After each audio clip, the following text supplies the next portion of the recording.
पद पखार जलपान कर आप सहित परिवार ओ पितर पार कर। केवट ने यही किया कि नहीं किया? केवट कहते कबहू कन्या भोजन नहीं भाव, ब्राह्मण भोजन नहीं भाव, केवट कबहू पिंडा पार में नहीं गाओ, पर उन्हें पूरे पितर तार गए। कारण पद पखार जलपान कर, चरणामृत पी करके उसने अपने पितरों को पार कर दिया। पद पखार जलपान कर आप सहित परिवार। जब राम जी पहुंचे हैं केवट कहते तो मांगी नाव न केवट आना, कहीं तुम्हार मरम में जाना।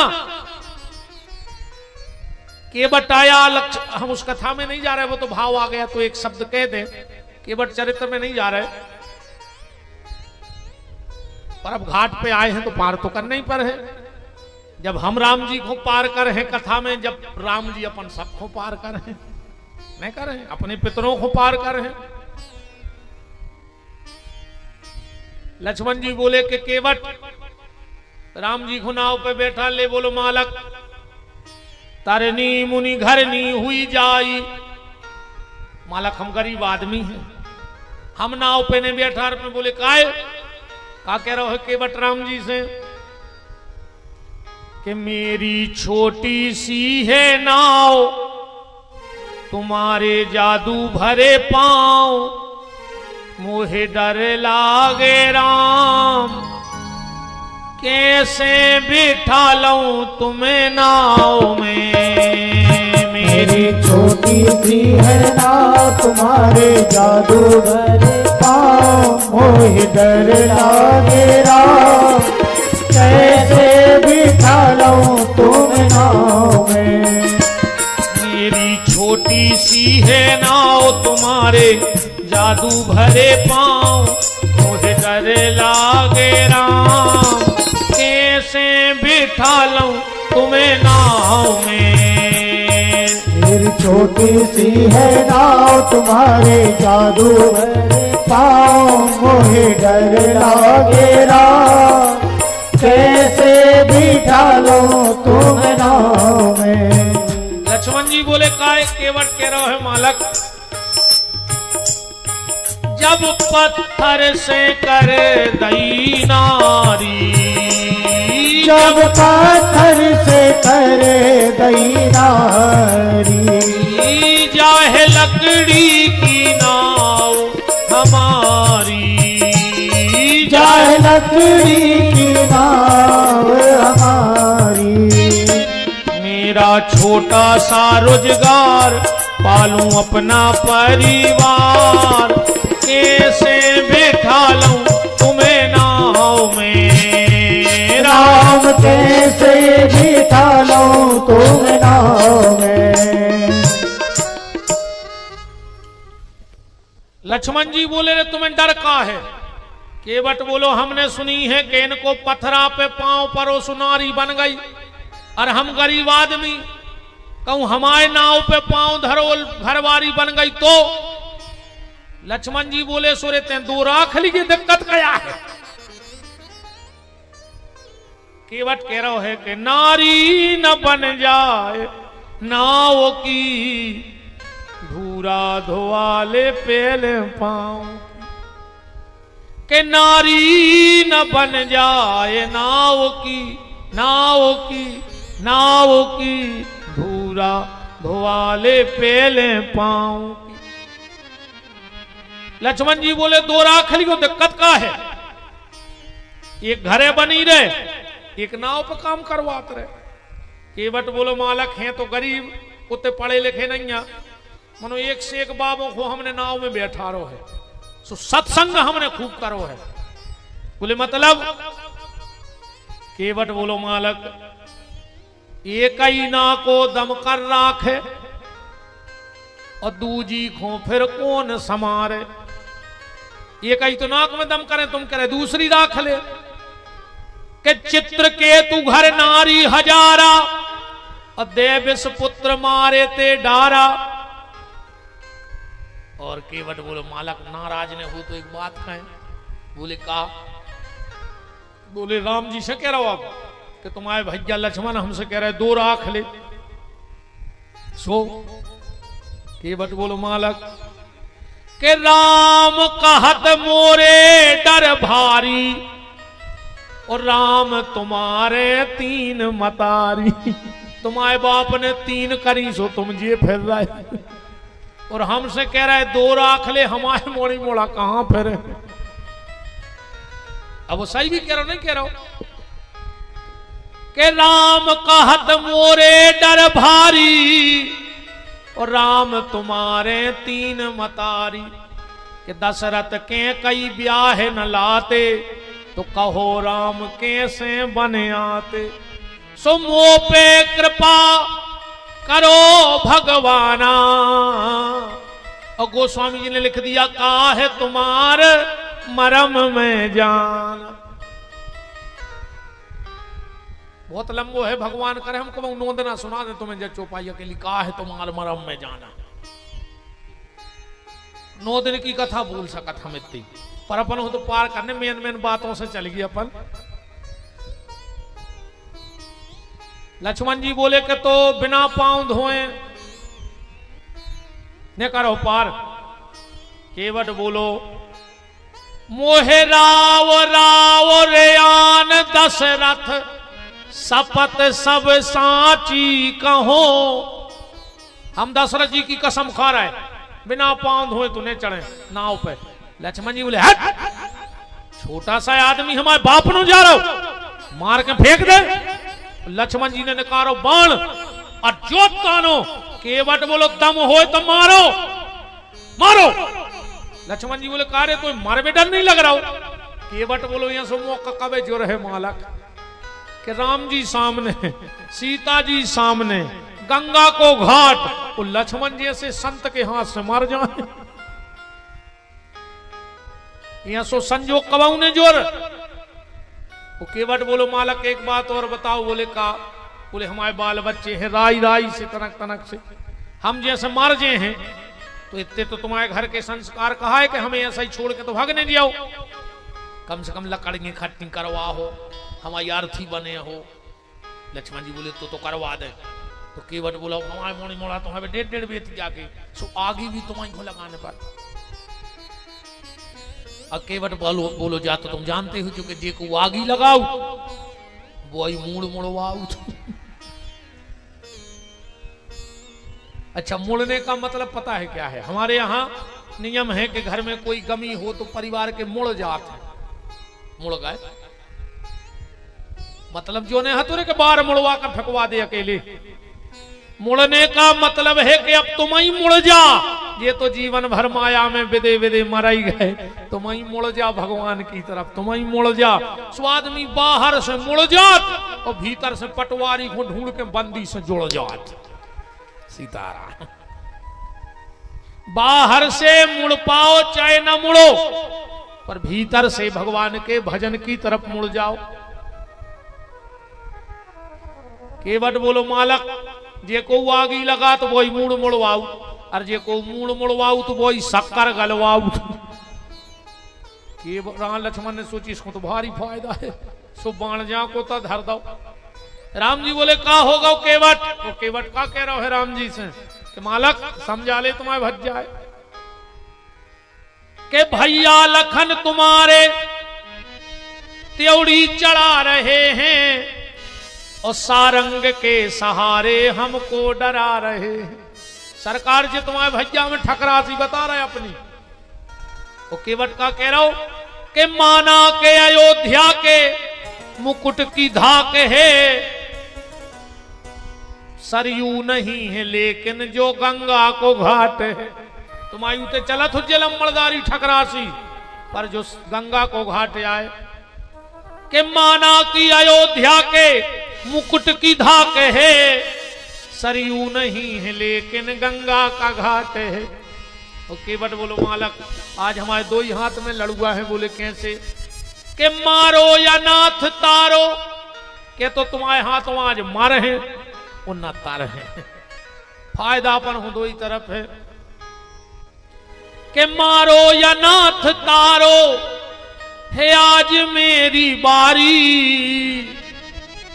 पर सरकार राघव चरण धुलालो, यह आन है हमारी। राघव चरण धुलालो, यह आन है हमारी। राघव चरण धुलालो, यह आन है हमारी। राघव चरण धुलालो, यह आन है हमारी। राघव चरण धुलालो, यह आन है हमारी। राघव चरण धुलालो, यह आन है हमारी। राघव चरण धुलालो।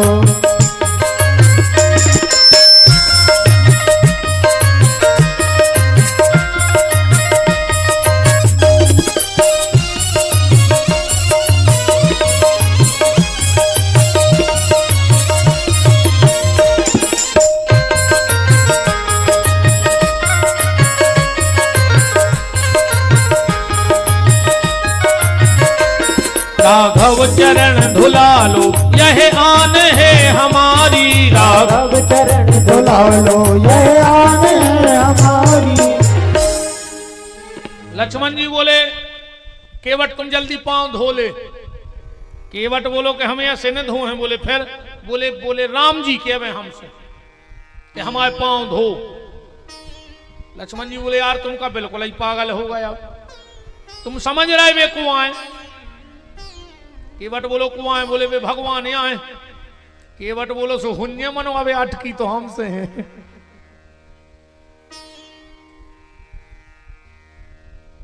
लक्ष्मण जी बोले कि जानत हो उनके पांव कौन धोए? ब्रह्मा जी ने धोए हैं, जनक जी ने धोए हैं। केवट बोलो सो ब्रह्मा जी की अटकी हती, उनको गंगा बनाने थी। और जनक जी की अटकी हती, उनको बिटिया ब्याहने थी। मोरे कहां की बिटिया धरी? अबे तो उनकी अटकी है, उनको पार जाने। का कह रहा हो? केवट रामन पढ़ियो। मोही पद पदम पखारन कहा हूं बिके।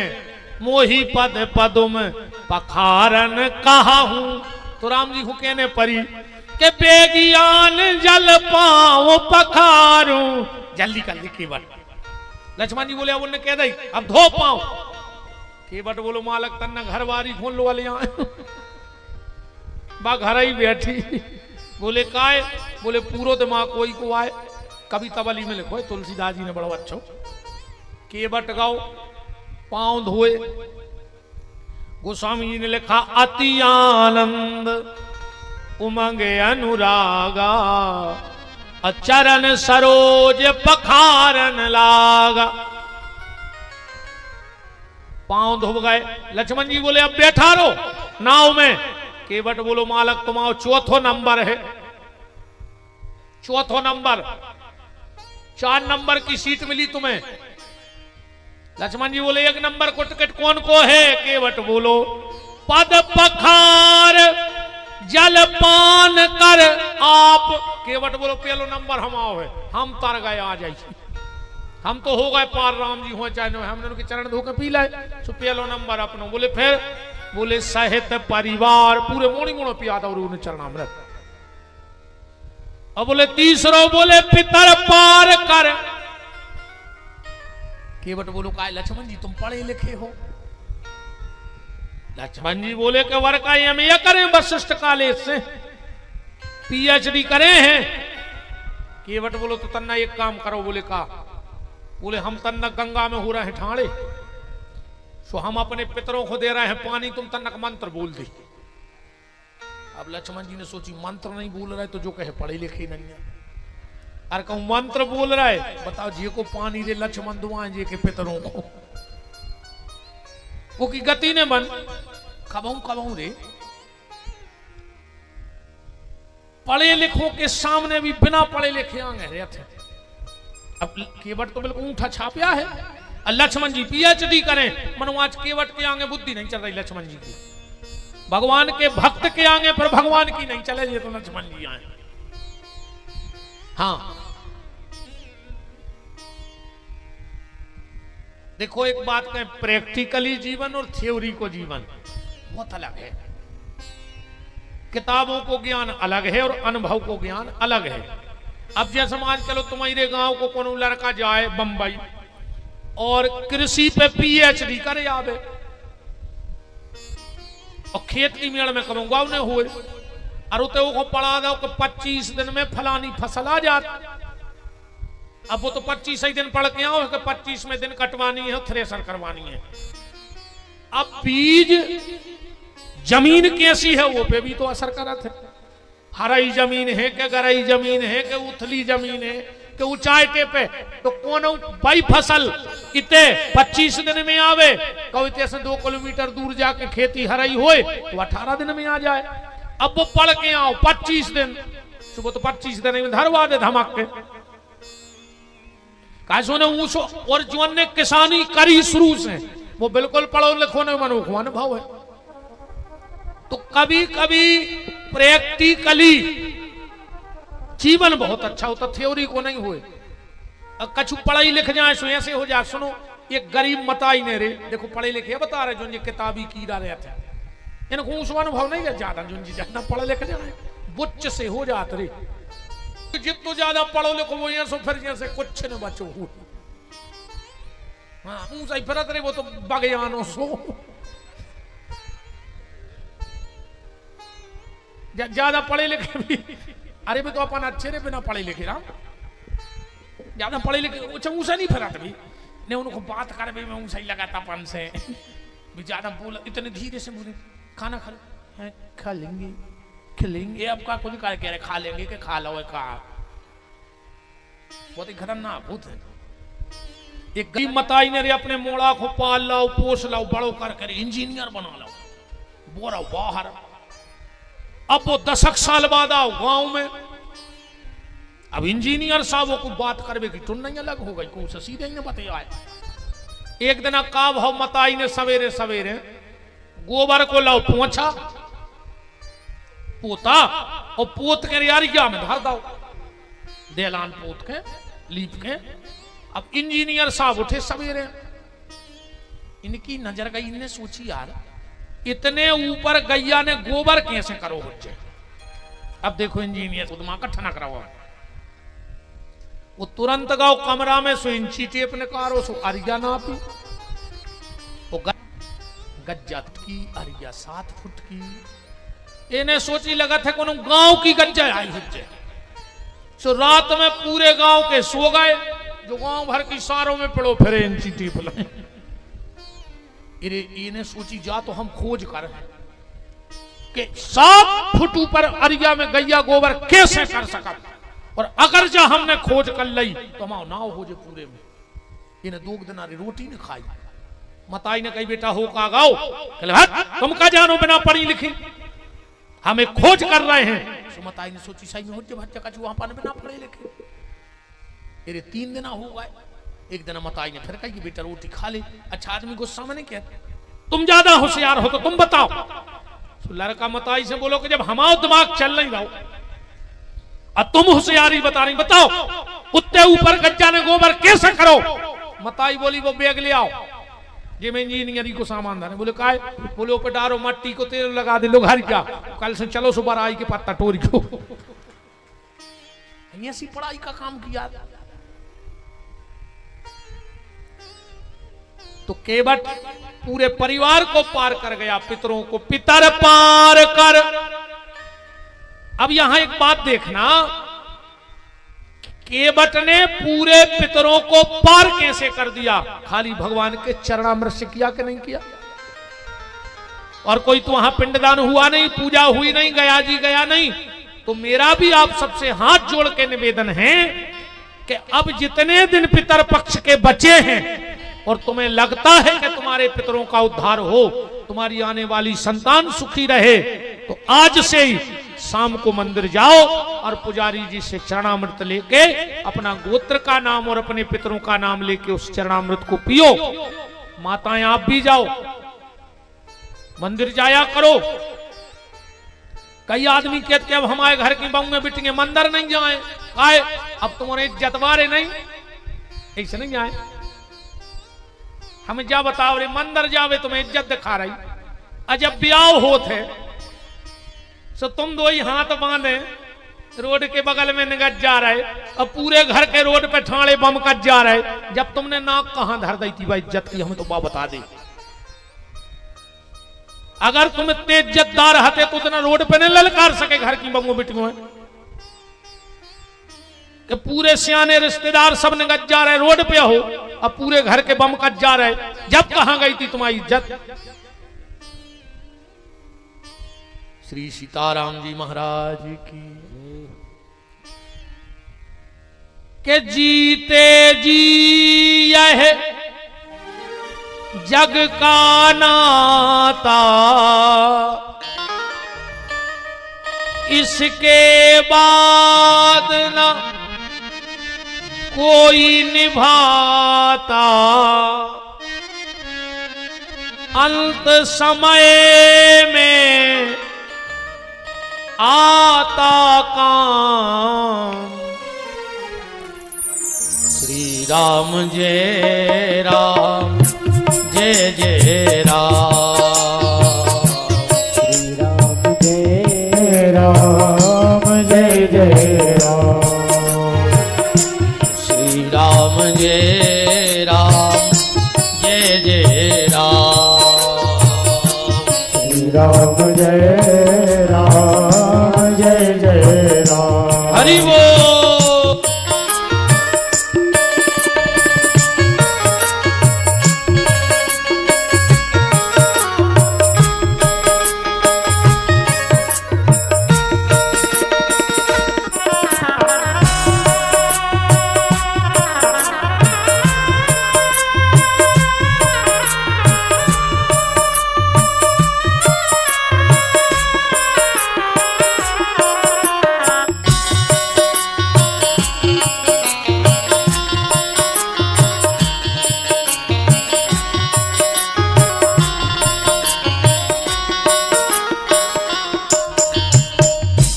श्री राम जय राम जय जय राम, श्री राम जय राम जय जय राम, श्री राम जय राम जय जय राम, श्री राम जय राम जय जय राम। बोलो वृंदावन बिहारी लाल की जय हो। तो शाम के शाम पितर पक्ष भर मंदिर जाओ, शरणामृत हाथ में लेके अपने गोत्र का नाम और अपने पितरों को याद करके शरणामृत पियो। इतने भी तुम्हारे पितरों का उद्धार हो जाएगा। तो ये कर्ण के दिन है। चर्चा कहां चल रही थी? भीष्म सरसैया पे पड़े हैं और भीष्म ने जब भगवान ने अर्जुन से कहा, कल हम लोग यहीं से कथा को उठाए थे कि भीष्म से कुछ शिक्षा ले लो, तो भीष्म ने राजनीति की शिक्षा दी, धर्म की शिक्षा दी। भीष्म ने कहा अर्जुन, जब कभी किसी नारी के सम्मान पे अगर बात आवे तो या तो गर्दन काट दो या गर्दन कटा लो। द्रौपदी को हंसी आ गई, द्रौपदी को हंसी आ गई। भीष्म ने कहा कौन हंसा? द्रौपदी बोली दादा मैं हंसी हूं। आप कह रहे हो कि नारी के सम्मान पे आंच आवे तो गर्दन काट ले या कटा दे।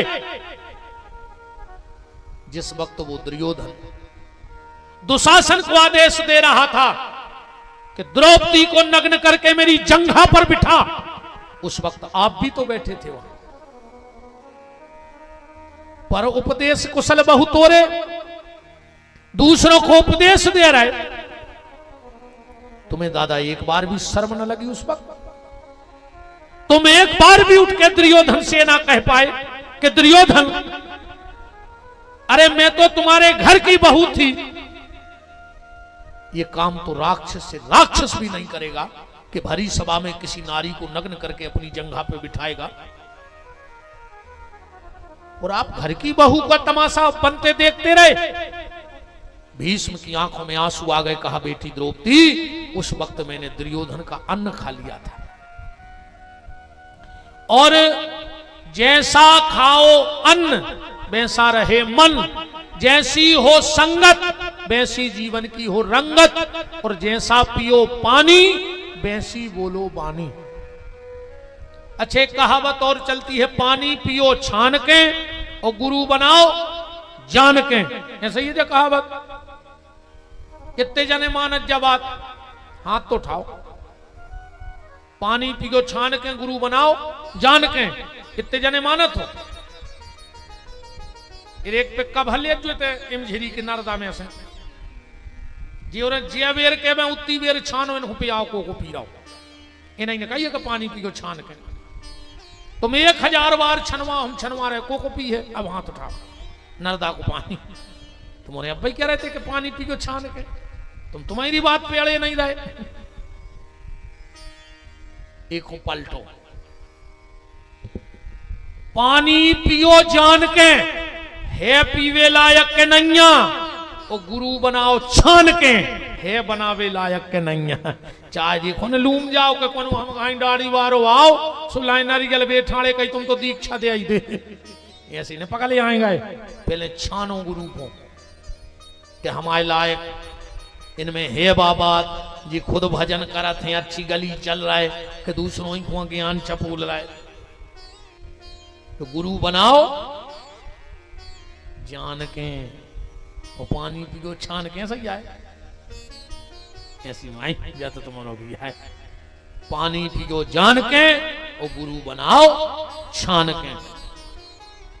तो बेटी मैंने दुर्योधन का अन्न खा लिया था, पर आज अर्जुन के चलाए बाणों से वो अन्न रक्त बन के बाहर निकल गया। आज मेरी बुद्धि शुद्ध हो गई है, इसलिए मेरा ज्ञान फिर जैसे का तैसा हो गया। यही से भोजन को नियम है, चाहे कितने भी जाओ चल दिखावे। हाँ, भोजन पे विशेष ध्यान रखो। चलिए दादा वो तो ठीक है। अब आजकल तो कहावत ही चल रही, हम भी खाएं तुम भी खाओ, योजना का लाभ उठाओ, खा जाओ जितना जी को मिले सो। नहीं भयंकर चल रहा है। जिगो लाडली बहना, ये तो हर महीना खा रही 1300-1400। जिगो लाडली बहना आ गई किस्त, अब नहीं आई जगह।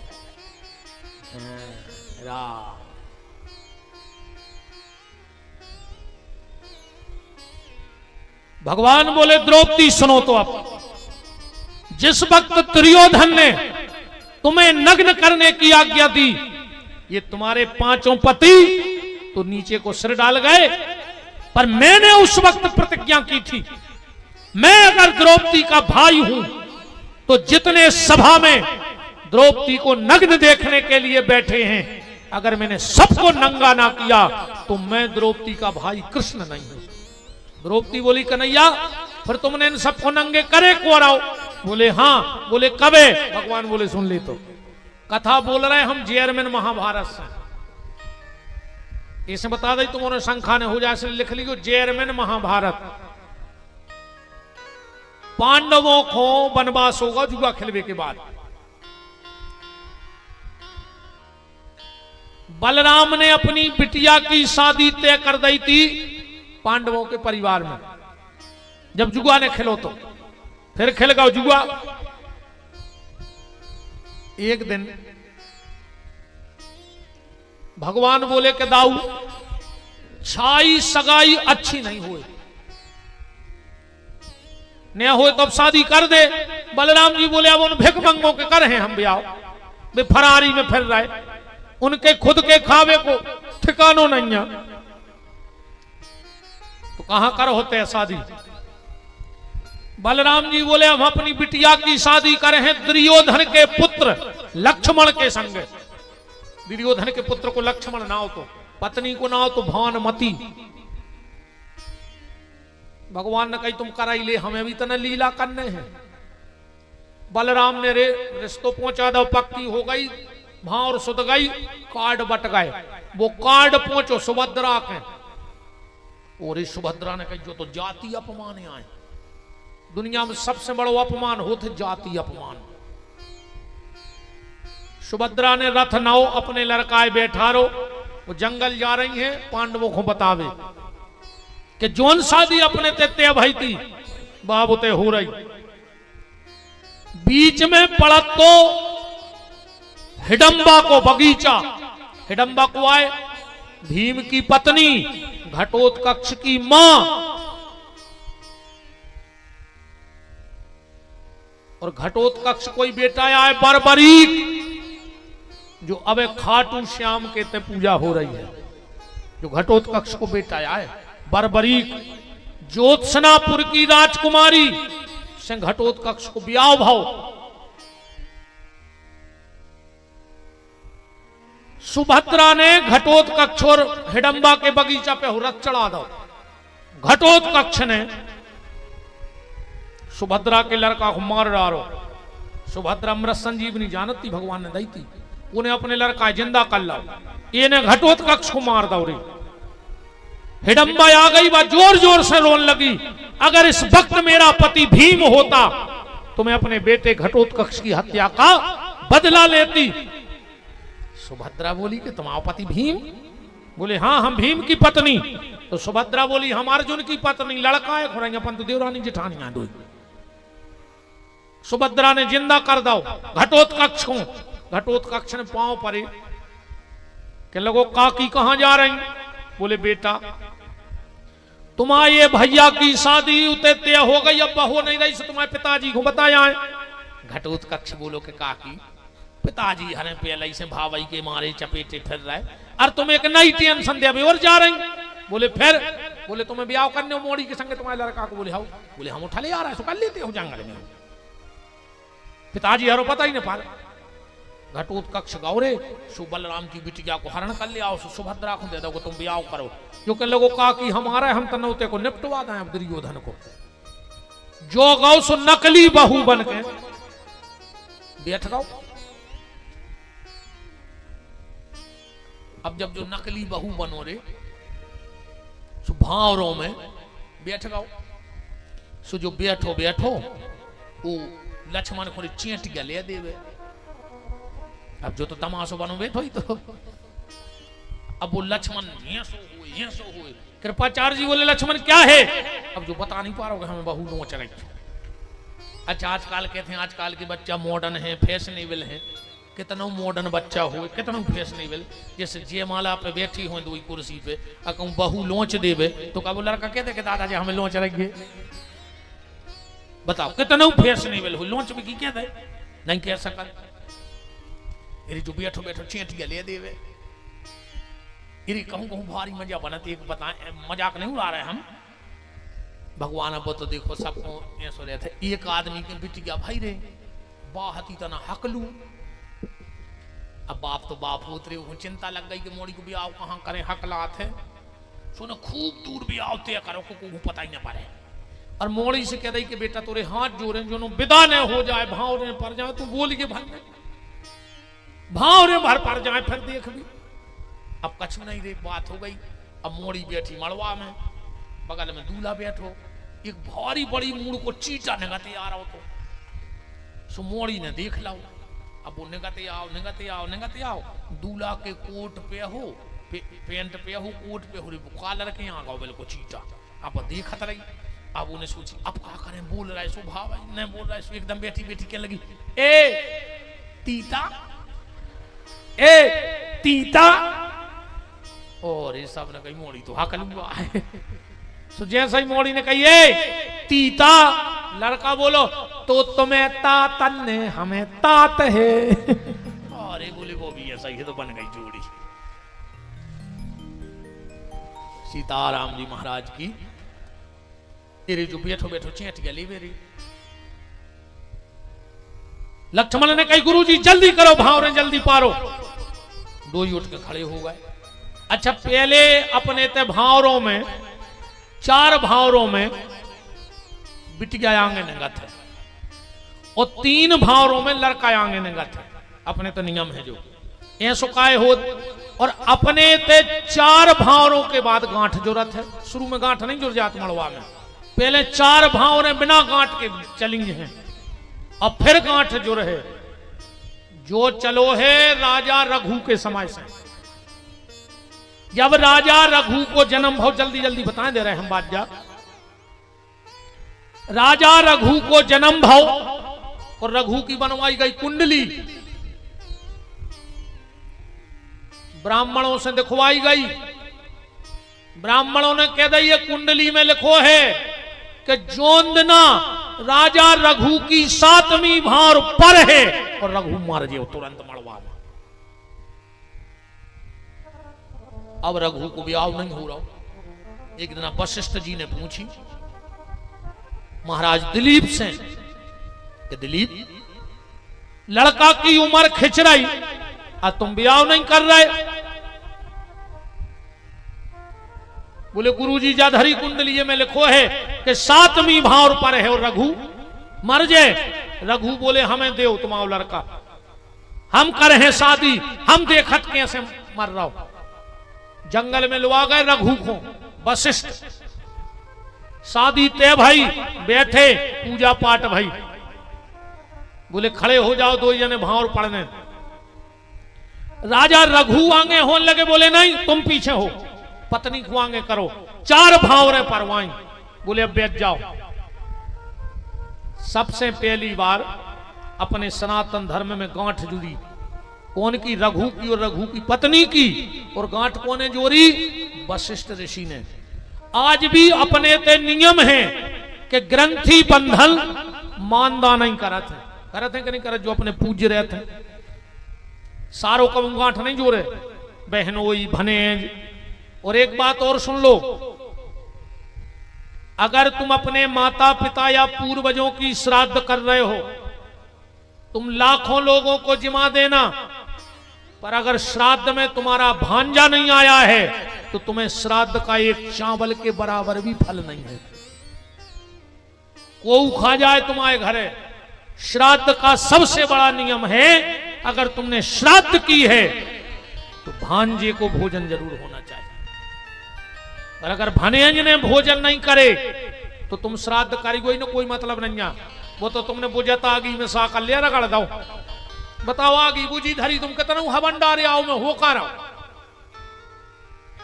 श्राद्ध में सबसे पहले भांजे का भोजन होना चाहिए। तो वशिष्ठ जी ने गांठ जोड़ी। अब बोले खड़े हो जाओ। अब रानी फिर आगे हो लगी, बोले नहीं रघु तुम आगे हो अब भाव रहो। उन्होंने कही 5वीं भाव पर रही, बोले नहीं हम गिने हैं। वशिष्ठ जी ने भाव रुकनी 1 2 3, बोले जाओ रघु जब तुम्हारी 7वीं पर है, जब मर हो तुम्हारी तो 3 नहीं पड़ी। तब से अपने ते जो नियम बन गए। आज भी आप कहते भी होत हुई है, एक डबला आउ थे पीरो सो, ये हो कहते रघुवारे को डबला का कहते, रघुवारे को डबला कहते, रघुवंश का पात्र एक पीलो सो डबला। जो रघुवारो तो होगा अपन को नरसिंहपुर सागर जिले की भाषा में लज्जुरा थे सो सिया है। तुम्हारे जिले की यार एक बात बहुत अच्छी लगा, जब तुमने जी लगा के बात करा तो भैया जी ऐसा लगा थे कि बराई नरसिंहपुर जिले में ने होकर तुम लोगों के पेट में पैदा हो गई हुए हैं। भगवान ने हर तरफ से मिठाई दी तुम लोगों ने, जमीन भी मीठी और जमीर भी मीठो। हाँ क्या बात है, जितो रस इते के गुड़ में नहीं है उतो इते की बाणी में है। बहुत अच्छा लगा था जब जी लगा कर बात करा तो भैया जी फलाने जी ऐसा वैसा, इतना अच्छा लगा था। हमारों की भाषा तो ऐसी ऐसा लगा जैसे अच्छो खपर गया पे लट्ठदा हुए। हाँ हमारों की बुंदेलखंडी ऐसी लगा जैसे छुपा था रहा वो खिंच खिंचे आकर। क्या करें यार, मनो बहे आई मैं तुमरों पे बहुत कृपा करी। कृपा हम बताएं सही नर्मदा जी किया है। बोलो नर्मदा मैया की। खूब पानी भी है तुम्हारे पे और बाणी तो खूब अच्छी है। बाणी भी अच्छी, पानी भी अच्छो, खेत में मिठास, मुंह में मिठास। तो का कहते हैं, अब जो कछु कहते हैं तुमने जान गए। उसको असली नाम है रघुवंश का पात्र। अपन रघुवारो कहने लगे।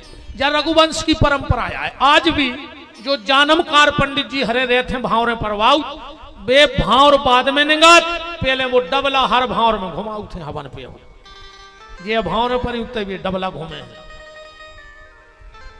तो पहले रे 4 भावरों में तो जो घटोत्कच निगत रहा से जो लड़की बनो तो जैसा ही सो जो का करे रे पीछे नहीं रहा, सो जो पीछे से लक्ष्मण के पांव में एक लात दी मेरी।